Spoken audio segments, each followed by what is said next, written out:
Hi everyone, welcome back to the bus build. Sorry that I haven't been posting, and it's not from a lack of progress or a lack of motivation to film. We have filmed several crucial projects, including removing and resealing all of the bus windows and installing the rear window deletes, and more. However, tragedy struck a couple months ago and brought all of our filming to a complete halt. I'm not a tech-savvy individual. When my GoPro asked me one day if I wanted to reformat, I didn't really think much of it. I kind of just thought it was something with the settings. I let it reformat and then I continued on with filming as normal. So imagine my shock when after I was done filming and I went to go upload the video content, only to find that the only videos that existed on my SD card were the ones that I had just filmed that day. All of my past video filming was completely deleted. Reformatting means deleting everything completely. Did not know that.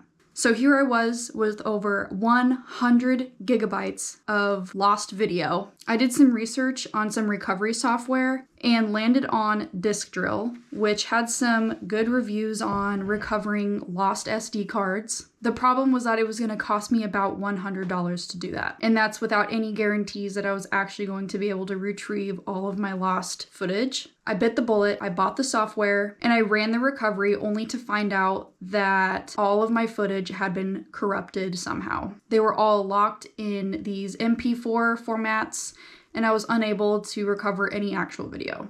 So all of the footage that I had filmed and not uploaded to my hard drive was lost, potentially forever. I am simply at the mercy of glitchy technology. So with that disclaimer out of the way, let's get into the next video, which is building the subfloor. Say hi!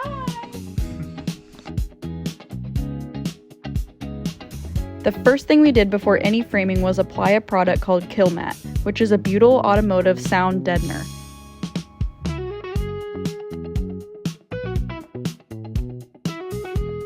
I placed it everywhere there would be vibration while driving, so around the stairs, wheel wells, and on the wall panels. I got 50 square feet of the 1.3 millimeter thick option. It costs around $70 on Amazon. I would say that the amount that I got was just barely enough for our 4-window bus. If you have a rig any larger than a Sprinter van or 4-window bus, then I would get more. The application was super easy. However, you do have to buy a separate seam roller because the Killmat product itself does not come with one. I got the cheapest option on Amazon for around $6 and it worked just fine.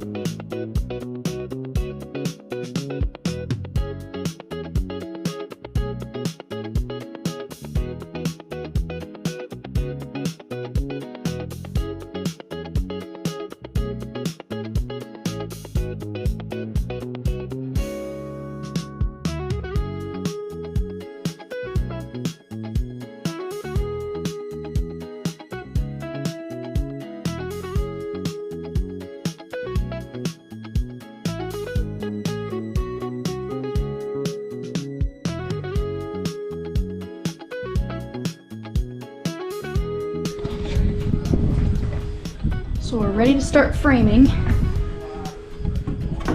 I'm trying to decide if I want to frame with 2x4s or strip them down to 2x2s. And did you guys know that 2x4s aren't actually 2x4s? Like, seriously?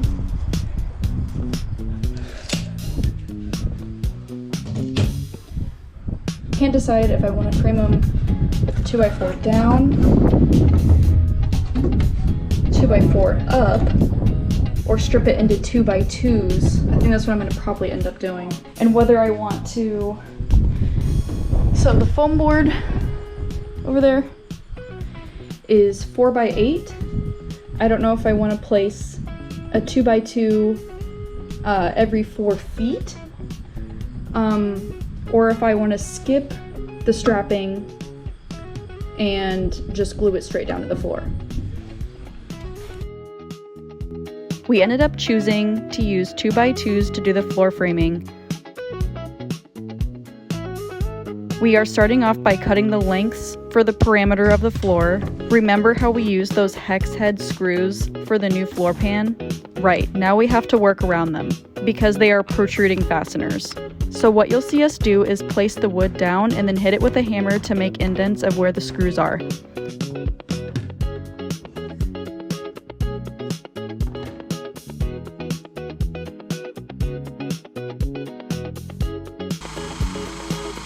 We used a 3/8 inch router bit to drill recessed pockets for the screws so that the wood will sit nice and flat on the floor.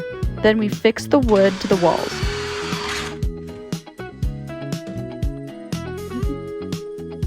Wait, a little something to take the edge off.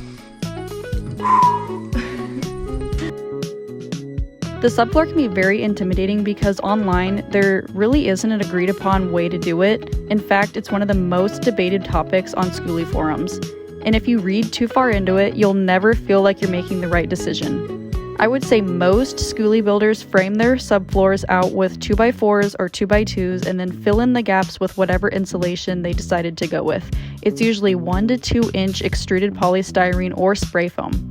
I got lucky and found 9 sheets of 4-foot by 8-foot sheets of Owens Corning brand 2-inch extruded polystyrene on Marketplace for less than half of what it would run at Menards. For the adhesive, we used Loctite PL 3X premium construction adhesive. We decided to go with a floating subfloor method. This means that we will not be screwing any part of the subfloor through the floor pan and just gluing full sheets of insulation to the floor. We are also not going to be framing the floor with lumber throughout. Instead, we will be working in sections and laying whole sheets one at a time. 2-inch extruded polystyrene has a compression pressure of 25 psi. This is indicated by the numbers 250 on the foam board, and that is greatly increased when placed under a sheet of particle board or plywood, so we won't have to worry about buckling or soft spots over time. Chuck Cassidy solely frames his subfloors this way. Not framing in with lumber will also decrease thermal bridging, which is another big topic of discussion when building out a bus. Any place where we don't have that 2-inch insulation will create a thermal bridge from the outside because wood only has an R value of 1 per inch, while our insulation has an R value of 5 per inch. Between laying each section, we weighed everything down during the duration of the drying period. We used about 200 to 300 pounds of weight, but please use more than what we did because we did not use enough. You might also notice that we are staggering the seams of the flooring components. This means that no 2 seams will line up with one another, which will create a more uniform, level surface for the final product. This might be kind of confusing to explain what we're doing here, but we are essentially trying to fill the space between these metal grooves so that the foam board doesn't contour to them over time. We are using chopped up yardsticks to do this and gluing them down with the polyurethane adhesive. The weird pieces of metal you're seeing are actually the slides from the bus seats. They're solid steel, so they make decent weights for this project.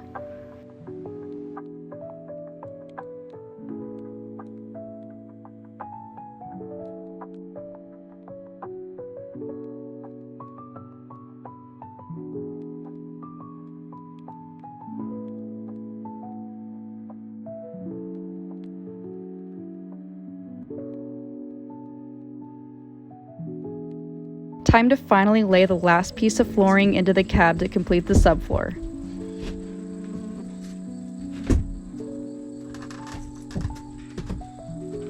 You looking over there? Good? Good. More flush. Over here. Flushes we're gonna get.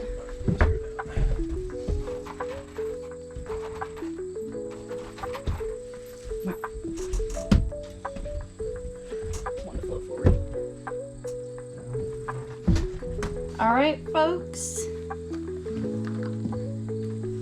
We've got a subfloor.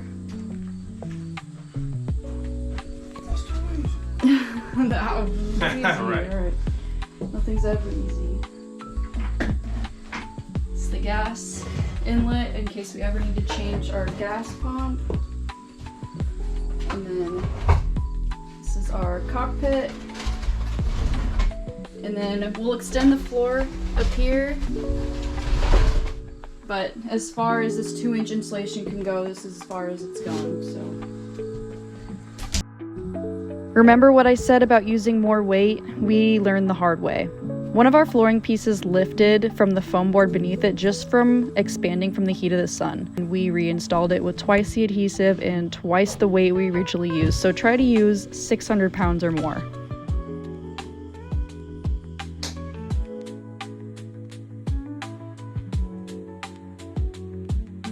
Here we are framing out the stairs. We've already glued in some furring strips because after we insulate, we're gonna put plywood and then fix it into these furring strips here. So to insulate it, along the walls, we're gonna use this 1/2 inch Reflectix roll, adhesive Reflectix roll. And then on the actual stair part, we're gonna be using this inch thick Owens Corning polystyrene boards.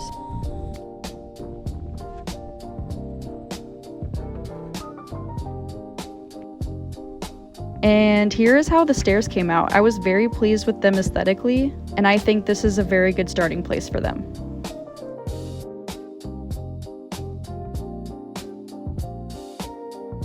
And here's the subfloor all finished. That's it for this video, guys. If you enjoy content like this and would like to keep up with the bus build, subscribe to our channel and give this video a like.